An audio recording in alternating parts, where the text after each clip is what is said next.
അള്ളാഹു സുബ്ഹാനഹു വ തആലയുടെ ഈ ദീൻ പഠിക്കാൻ വേണ്ടി ദിവസത്തിൽ നമ്മൾ എത്ര സമയം മാറ്റിവെക്കുന്നുണ്ട് എന്ന് സ്വന്തത്തോട് ഓരോരുത്തരും ചോദിക്കുക. ആരെയും കുറ്റപ്പെടുത്താനല്ല, സ്വന്തത്തോട് തന്നെ ചോദിക്കുക. അള്ളാഹുവിന്റെ ദീൻ പഠിക്കാൻ ഞാൻ എൻ്റെ ജീവിതത്തിൽ എത്ര സമയം മാറ്റിവെക്കുന്നുണ്ട് എന്നുള്ളത്.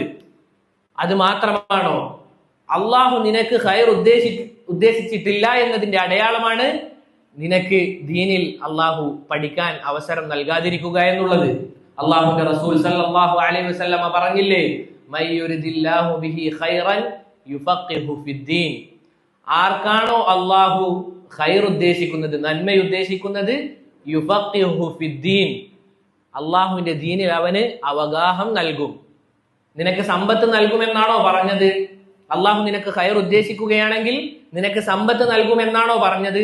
ദുനിയാവ് നൽകുമെന്നാണോ പറഞ്ഞത്? അല്ല, അള്ളാഹുവിന്റെ ദീനിൽ നിനക്ക് അവഗാഹം നൽകും. ലാ ഇലാഹ ഇല്ലല്ലാഹ്.